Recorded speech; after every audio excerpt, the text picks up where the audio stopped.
কৰ্দগুৰি অঞ্চললৈ ভাবুকি কঢ়িয়াইছে মাথাউৰি নিৰ্মাণ কৰা ঠিকাদাৰৰ লাভৰ বাবেই অনন্তনলা আৰু ব্ৰহ্মপুত্ৰ সংযোগী স্থানৰ পৰা বালি খনন জিলাৰ প্ৰশাসনক জনোৱাৰ পাছতো গ্ৰহণ কৰা নাই ব্যৱস্থা অভিযোগ মৰাণ জনগোষ্ঠীয় সংগঠনৰ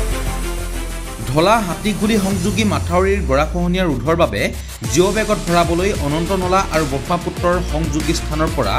বালি খনন কৰি কৰ্দগুৰি অঞ্চললৈ ভাবুকি কঢ়িয়াই আনিছে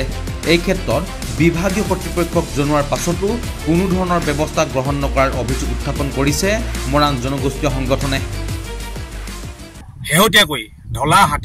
হাতীগুলিত বান গৰাখহনীয়া তেখেতলোকে যি নিৰ্মাণ কৰিছে বন্ধ কৰিব বিচাৰিছে আমি এই ক্ষেত্ৰত কিন্তু চৰকাৰক আমি ধন্যবাদ জনাইছো আৰু আমাৰ এই যি ঢলাৰ হাতীগুলি যি বান গৰাখহনীয়া এই বান গৰাখহনীয়াত তেখেতলোকে যি নিৰ্মাণৰ নামত আমাৰ অনন্ত নলাৰ যিটো আপোনালোকে নিশ্চয় জানে যে এই অনন্ত নলাই এটা সময়ত 1992 চনত যি তেখেত যি অনন্ত নলাই দি আমাৰ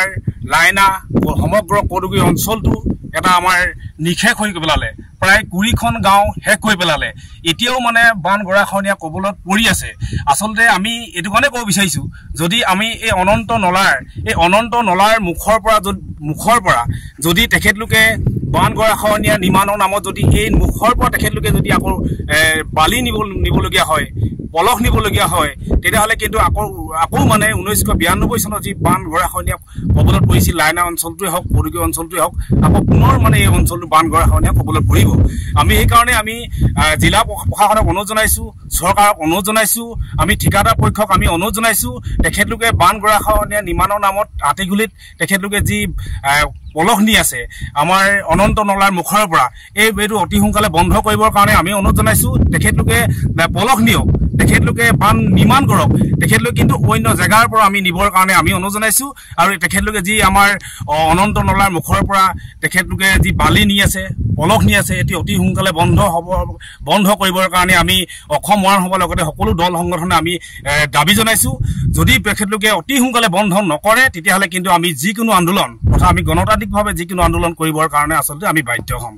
উল্লেখ্য যে অঞ্চলবাসীয়ে প্ৰায় 3টা দশক ধৰি বান গৰাখহনীয়া সমস্যাত ভুগি আহিছে এই সমস্যাটো স্থায়ী সমাধান কৰাৰ পৰিৱৰ্তে কেৱল ঠিকাদাৰৰ লাভৰ স্বাৰ্থতে ঢলা হাতীগুলি সংযোগী মাথাউৰি গৰাখহনীয়া ৰোধৰ বাবে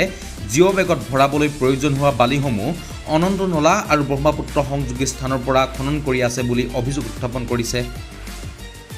এই খননৰ ফলত নাওকাটা লাওপতি ঘিলাগুৰি লাইনা তামুলী বেতনী ধুলিজানকে ধৰি কৰ্দগুৰি বৃহত্তৰ অঞ্চলটোলৈ ভাবুকি সৃষ্টি কৰাৰ আশংকা কৰি বৃহত্তৰ অঞ্চলটিৰ ভৱিষ্যতৰ সুৰক্ষিত স্বাৰ্থত অনন্ত নলাৰ সন্মুখৰ ভাগত বালি খনন কাৰ্য তাৎক্ষণিকভাৱে নিষিদ্ধ কৰিবলৈ মৰাণ জনগোষ্ঠীয় 4টা সংগঠন ক্ৰমে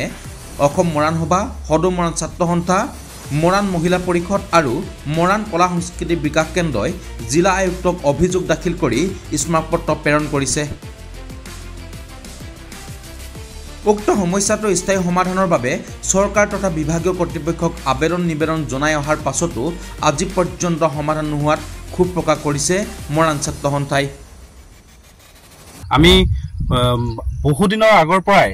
বিশেষকৈ বানৰ সমস্যাটোক লৈ মাত মাতি আহিছো আৰু ইয়াৰ স্থায়ী সমাধানৰ কাৰণে আমি বিভিন্ন ধৰণৰ প্ৰতিবাদ নিবেদন চৰকাৰলৈ প্ৰতিটো বৰ্ষতে আৰু প্ৰতিখন চৰকাৰকে আমি দি আহিছো কিন্তু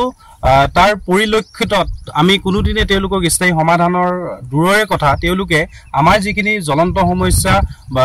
বাৰিষাৰ সময়ত যিখিনি তেওঁলোকে অতি শীঘ্ৰে তেওঁলোকে তৎকালীনভাৱে কাম কৰিব লাগে সেই কামখিনিও তেওঁলোকে কৰা দেখা নাই কি তাৰ অন্যথা আজি আমি নাওকটাত আছোহি ইয়াৰ হাতীগুলিত এটা বৃহৎ নদী বান্ধৰ তেওঁলোকে গৰাখহনীয়া হৈ আছে তাত তেওঁলোকে জিঅ' বেগৰ প্ৰজেক্ট কৰি আছে সেই জিঅ' বেগত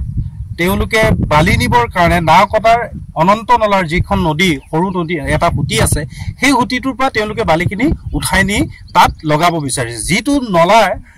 1992 চনত বৃহত্তৰ তালাবকটীয়া অঞ্চলকে আদি কৰি ছয়খোৱা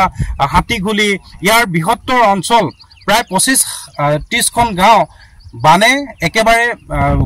হেক কৰি নিছিলে ধ্বংসলীলা চলাইছিলে আৰু তাৰে আজি প্ৰায় 1000ৰো অধিক পৰিয়ালে আজিও তেওঁলোকে নিৰ্বিষ জীৱন যাপন কৰি আহিছে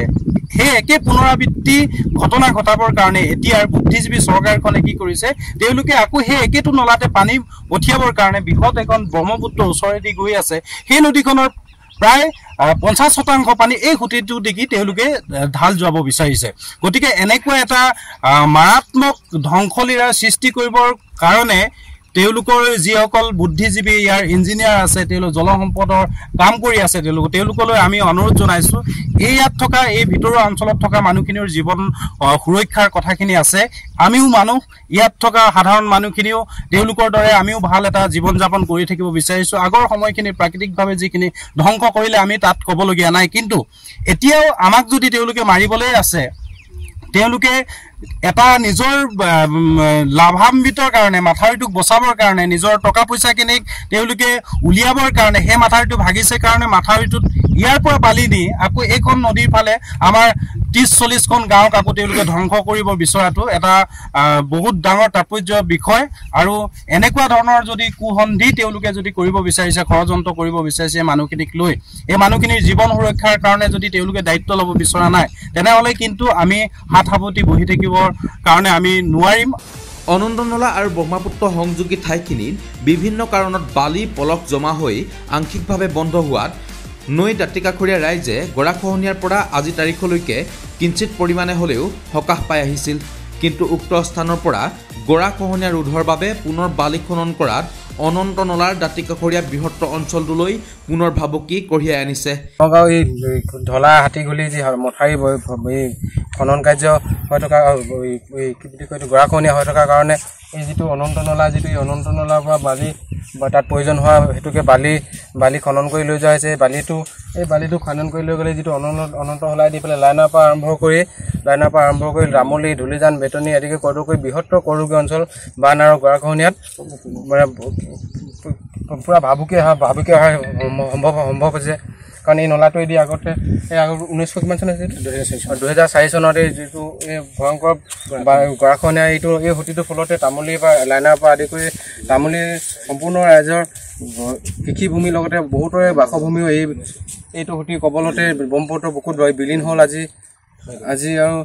আকৌ এই সুতিটো যদি খান্দি নিয়া হয় আকৌ সেই 2004 চনৰ এই আকৌ আগৰ ঘটনাটোকে পুনৰাবৃত্তি হ'বলৈ গৈ আছে সেই গতিকে চৰকাৰে অতি শীঘ্ৰে এই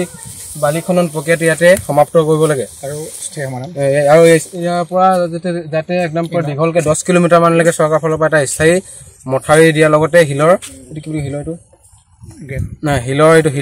এটা পলয় দিয়াৰ চেষ্টা কৰিব লাগে যাতে আমি ইফালে যাতে 15-25খন গাঁও বানপানীৰ পৰা ৰক্ষা পাব বা গৰাখহনীয়াৰ পৰা ৰক্ষা পাব লাগে এতিয়া প্ৰশ্ন হয় কেৱল ঠিকাদাৰৰ লাভৰ বাবেই নিশেষ হৈ যাব নেকি কৰ্দগুৰিৰ এটা বৃহত্তৰ অঞ্চল নিউজ ডেস্ক ৰিপৰ্ট আপডেট নাও